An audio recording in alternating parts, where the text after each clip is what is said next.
Jemaat Maha Tuhan, terpujilah Tuhan Allah yang telah melakukan karya terbesar dalam hidup kita. Dia telah menebus, mengampuni dan menyelamatkan kita. Karena itu, hiduplah sesuai dengan kehendak-Nya melalui firman yang akan disampaikan, dan sebelum itu mari berdoa. Ya Bapa, terangilah jalan hidup kami dengan terang firman-Mu, supaya kami tidak berjalan di kegelapan dunia ini, tapi kami berjalan di terang Tuhan. Dan karena itu pakai hamba-Mu untuk menyampaikan kebenaran firman-Mu. Roh Kudus yang tuntun bimbing semua yang mengikuti dimanapun berada, sehingga kami menemukan kehendak Tuhan melalui firman, dan kami melakukan itu di hidup ini. Ya Allah Roh Kudus, ke dalam kuasa-Mu hamba serahkan dalam nama Tuhan Yesus. Haleluya. Amin. Firman Tuhan mau disampaikan dari Injil Matius pasal 22 ayat 15 sampai 22. Begini dikatakan. Kemudian pergilah orang-orang Farisi, mereka berunding bagaimana mereka dapat menjerat Yesus dengan suatu pertanyaan. Mereka menyuruh murid-murid mereka bersama-sama orang-orang Herodian bertanya kepadanya, "Guru, kami tahu Engkau adalah seorang yang jujur dan dengan jujur mengajar jalan Allah, dan Engkau tidak takut kepada siapapun juga, sebab Engkau tidak mencari muka. Katakanlah kepada kami pendapat-Mu, apakah diperbolehkan membayar pajak kepada Kaisar atau tidak?" Tetapi Yesus mengetahui kejahatan hati mereka itu lalu berkata, "Mengapa kamu mencobai aku, hai orang-orang munafik? Tunjukkanlah kepadaku mata uang untuk pajak itu." Mereka membawa suatu dinar kepadanya. Maka ia bertanya kepada mereka, "Gambar dan tulisan siapakah ini?"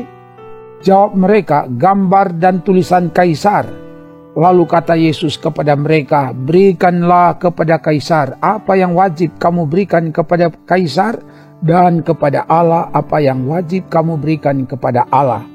Mendengar itu heranlah mereka dan meninggalkan Yesus lalu pergi. Demikian firman Tuhan. Jemaat Maha Tuhan, ketika Yesus menegur imam-imam kepala dan orang-orang Farisi yang tidak mendengar, tidak menerima, dan tidak melakukan apa yang diajarkan oleh Yesus dengan menggunakan perumpamaan, nanti dilihat di Matius 21 ayat 28 sampai 32 dan juga ayat 33 sampai 44. Ketika ditegur, bukannya mereka sadar dan bertobat, tetapi mereka tidak senang dan mereka berusaha mencari jalan untuk menangkap Yesus. Di Matius 21 ayat 45 sampai 46. Orang-orang Farisi berunding bagaimana mereka dapat menjerat Yesus dengan suatu pertanyaan. Ayat 15. Mereka bersekongkol, bersepakat untuk menjerat Yesus. Kata menjerat dari bahasa Yunani, pagidiososin, artinya memasang perangkap atau menjebak dengan pertanyaan yang akan menjerumuskan Yesus. Dan karena itu, orang-orang Farisi menyuruh murid-murid mereka bersama-sama orang Herodian bertanya kepada Yesus. Ayat 16. Sebenarnya orang Farisi bermusuhan dengan kelompok Herodian. Sebab kelompok Herodian pendukung Herodes. Mereka bekerja sama dengan pemerintah Romawi dan mendukung pembayaran pajak yang ditentang oleh orang Farisi. Sebab bagi orang Farisi, membayar pajak kepada pemerintah kafir bukanlah perbuatan mulia. Bahkan seorang tokoh Yahudi, Yudah dari Galilea, mengatakan orang-orang yang membayar pajak kepada pemerintah Romawi adalah pengecut.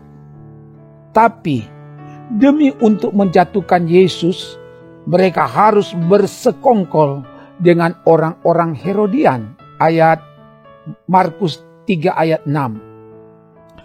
Ketika berjumpa dengan Yesus, ada pengakuan dan pujian. "Guru, Kami tahu engkau adalah seorang yang jujur dan dengan jujur mengajar jalan Allah. Dan engkau tidak takut kepada siapapun sebab engkau tidak mencari muka. Ayat 16b. Jadi Yesus diakui dan dipuji sebagai guru yang baik, jujur dan berintegritas. Tidak takut, berani menyampaikan kebenaran. Di balik pengakuan dan pujian itu ada rencana yang jahat untuk menjatuhkan Yesus. Dan karena itu dilanjutkan dengan pertanyaan, apakah diperbolehkan membayar pajak kepada kaisar atau tidak? Ayat 17. Pajak yang dimaksud adalah pajak sensus, pajak perorangan, yaitu 1 dinar 1 tahun. Ini pertanyaan dilematis seperti makan buah simalakama. Jika Yesus menjawab boleh membayar pajak, maka orang Yahudi akan menganggap Yesus sebagai pengecut, pengkhianat yang mendukung pemerintah Romawi. Tetapi jika Yesus menjawab tidak boleh, maka ia pasti akan dimarah dan ditangkap oleh orang Herodian karena dianggap memberontak terhadap pemerintah Romawi. Yesus mengetahui kejahatan hati mereka, karena itu dengan keras Yesus mengecam mereka. Mengapa kamu mencobai aku, hai orang-orang munafik? Ayat 18. Kata munafik dari bahasa Yunani hipokrites, artinya orang yang berpura-pura, tidak jujur atau palsu. Mereka berpura-pura baik, berpura-pura hormat, tetapi sebenarnya mereka sangat jahat, mau menjebak dan mencelakakan Yesus. Yesus meminta diperlihatkan mata uang yang digunakan untuk membayar pajak.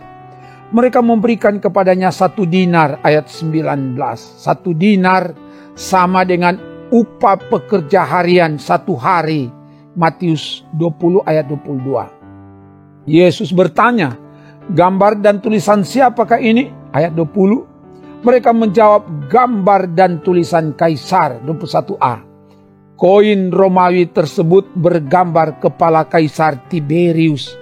Koin ini juga disebut uang pajak. Di satu sisi ada tulisan Tiberius Kaisar Augustus, putra ilahi Agustus. Dan karena itu Yesus memberi jawab, berikanlah kepada Kaisar apa yang wajib kamu berikan kepada Kaisar, dan kepada Allah apa yang wajib kamu berikan kepada Allah. Ayat 21b. Yesus bukan hanya mengizinkan, tapi mewajibkan untuk membayar pajak. Membayar pajak adalah suatu keharusan bagi orang beriman. Membayar pajak adalah suatu kepatuhan kepada pemerintah, dan itu adalah wujud ketaatan kepada Allah. Sebab tidak ada pemerintah yang tidak berasal dari Allah. Pemerintah yang ada ditetapkan oleh Allah. Pemerintah adalah hamba Allah untuk melakukan kebaikan. Roma 13 ayat 1-4.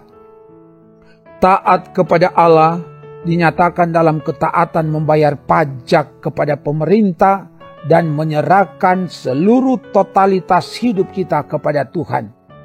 Jawaban ini membuat Yesus terlepas dari jerat. Mereka heran dan pergi meninggalkan Yesus. Ayat 22. Orang Farisi yang bersekongkol untuk menjebak, menjatuhkan Yesus ternyata gagal, sehingga mereka pergi meninggalkan Yesus. Jemaat Maha Tuhan, dari bagian firman ini mengajarkan kepada kita, pertama, jangan bersekongkol, bersepakat, merencanakan yang jahat untuk menjatuhkan seseorang karena merasa tidak senang, karena ditegur, dinasihati, dan akhirnya marah, iri hati, rasa tersaingi, terancam. Ingat, yang benar pasti dibela dan dimenangkan oleh Tuhan. Kedua, hendaklah kita berintegritas. Perkataan harus sejalan dengan perbuatan. Jangan lain di bibir, lain di hati. Di bibir memuji, membanggakan, menghormati, tapi di hati punya niat yang jahat, mencaci maki, mengutuki. Ingat, Tuhan melihat dan mengetahui apa yang ada dalam hati kita. Ketiga, membayar pajak adalah suatu kewajiban bagi orang beriman sebagai wujud kepatuhan kepada pemerintah, sebab pemerintah berasal dari Allah dan pemerintah adalah hamba Allah untuk melakukan kebaikan. Ketaatan kepada pemerintah dilakukan sebagai wujud ketaatan kepada Tuhan, dan umat yang taat kepada Tuhan wajib menyerahkan totalitas hidupnya kepada Tuhan, sehingga Tuhan dipuji dan dimuliakan. Haleluya. Amin. Mari berdoa. Terima kasih Bapa, firman telah diberitakan. Biarlah kebenaran firman memperlengkapi kami semua sebagai warga masyarakat, apalagi di saat kami merayakan hari proklamasi 80 tahun kemerdekaan RI. Biar Tuhan tolong supaya sebagai masyarakat yang beriman akan taat membayar pajak sebagai tanda ketaatan kepatuhan melakukan kehendak Tuhan.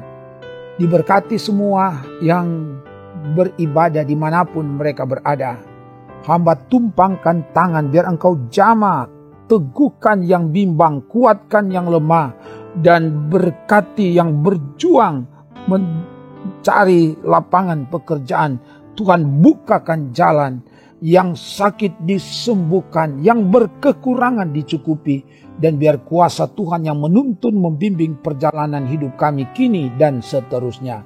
Dalam nama Tuhan Yesus. Haleluya. Amin. Demikian pelayanan firman dan doa. Tuhan menjagai kemanapun engkau pergi, terhindar dari celaka, aman, damai, dan selamat, kini dan seterusnya. Amin. Trims.